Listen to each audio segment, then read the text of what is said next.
Hello Philippines, Luzon, Visayas, Mindanao. Kapit na naman mga kalodi. Ito naman, the new vlog na naman ang inyong ipapakita ng ating batang mangyan naman mga kalodi. Shout out muna tayo dyan sa may-ari kay Tata Jose Besmonte sa Salvacion, Libon Albay. Pero dito siya nakatira sa Barangay Iba, Bulacan. Ano po mga kalodi, ayan, silip-silip ninyo mga kalodi kung ano ang ipapakita ko sa inyo at kung ano ang pampagod vibes. Ayan mga kalodi, ayan, siguro to mahigit na 1 hektarya. Puro ito mga kalodi ay bugambilya. Ayan, napakagandang bulaklak at napakaganda naman po. Ito is negosyo nila, napakaganda mga kalodi. May kita nyo naman anong mga kulay mga kalodi yan. Shout out pala po sa Barangay Salvacion, ano po. At nandito nga ako, sinamahan ako ng ating kalodi na si Tata Jose Besmonte. At shout out ko na rin ang Wiw TV, ano po, Regunay Escopete. Ayan mga kalodi, kita nyo palain-line ang mga bulaklak dito mga kalodi. At nandito nga kasama ko pa nga dito si Kuya Mario Bermudo. Ayan, shout out na lang po sa lahat ng mga taga Salvacion, Libon Albay, Barangay San Pascual, Barangay Matara. Shout out po ang ating mga kalodi. Hotspot lang po yan ng batang mangyan para makita ninyo ang aking pagbablog. Ayan mga kalodi, sabi ko nga po sa inyo, may bagong papasok na vlogger, Wiw TV. Ano po, abangan po ninyo, malapit na po dumating ang Wiw TV. Regunay po apelyido niya, Escopete. Ano po, ayan po siya sa ilalim ng aratilisan or bulaklakan. Ano mga kalodi, ayan, pinapasilip ko ito mga kalodi para may makuha po kayong good vibes at confidential na pagbablog. Ano po, at syempre napakaganda naman talaga po ng mga tanawin. Ang isang bulaklak, ayan po, ay patunay na gumaganda ang ating mga kalikasan mga kalodi. Silipin nyo mga kalodi yan kung gaano kaganda mga kalodi. Ayan po, iikutin natin ito mga kalodi dahil nga po para may makita kayong good vibes. Ayan po, share na naman po and follow Batang Mangyan Vlog. Ano po mga kalodi, ikot na po tayo. Ayan, napakagandang mga pan-design mga ka-idol.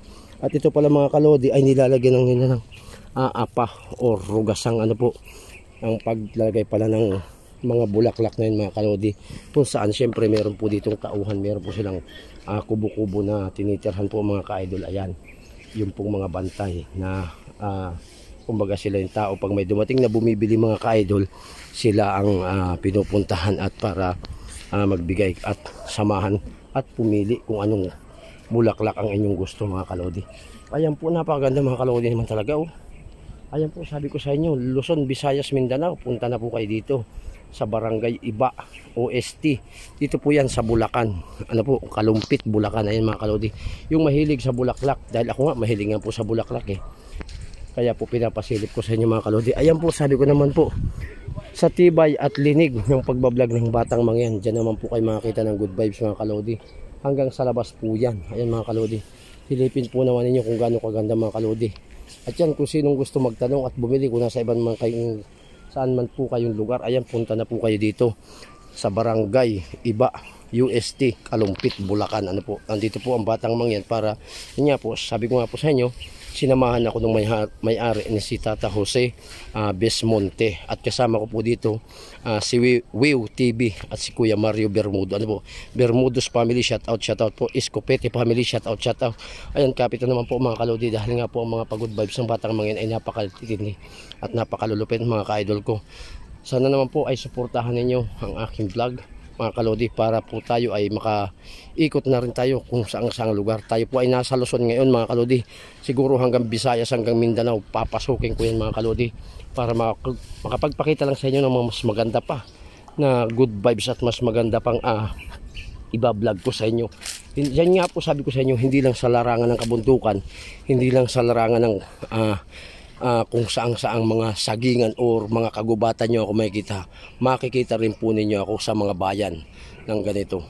At dito nga po, dumayo pa ako dito sa Bulacan, ano po, kung saan dito ngayon ako nagbablog at ipinapakita sa inyo kung gaano kaganda ang aking mga binablog mga ka-idol. Ayan po, silip po mga ka-idol sa camera ang inyong kung magustuhan po nyo ang aking video, magsabi po kayo ng share and follow, comment, lahat po, shout out na lang po, ano po mga ka-ilodi. At sabi ko nga po sa inyo, pag ako po yung nag-live, doon ko po kayo masya-shout out mga ka-idol ko. Pero sabi ko nga po, wala naman pong problema kahit hindi ko po kayo masya-shout out, dahil alam naman po ninyo, pag ako po yung nakatungtong ng vlog, ang gustong sabihin, tayo po ay nagbablog at nagpapakita ng criteria at kung ano yung ibinabalita at ano yung magandang good vibes na gustong ipaabot sa inyo mga ka-idol ko. Ayan, thank you so much na naman po mga kalodi at sa walang pagsawa at pagsuporta. Ayan, syempre ang ating kalodi Hosing Bismonte, ang ating very supportive na kalodi natin, taga Barangay Salvacion, Libon Albay, na dito na po nakatira sa Barangay Iba, OST, Kalumpit, Bulacan. At syempre shout out ko na rin dyan ang ating kapitan sa Barangay Salvacion, Parados family. Ano po, thank you very much po sa walang pagsawang pagsuporta sa inyong Batang Mangyan Vlog. At sana naman po, ayan na naman, isama na ninyo ako sa mga vlogger na gustong kumuyog or sumama o kumolabs na po. Thank you very much po. Support lang po ang ating vlog, at sana po palakasin pa po natin ang channel natin. Ano po, Ian De Castro, ang ating YouTube channel. Yan po, manood po kayo sa akin yan. I-subscribe nyo ako dyan, o kaya i-follow nyo ako na i-follow lahat ng kabundukan, lahat ng kapatagan, Luzon, Visayas, Mindanao. I love you so much, and thanks God and God will. Bye bye, and I love you.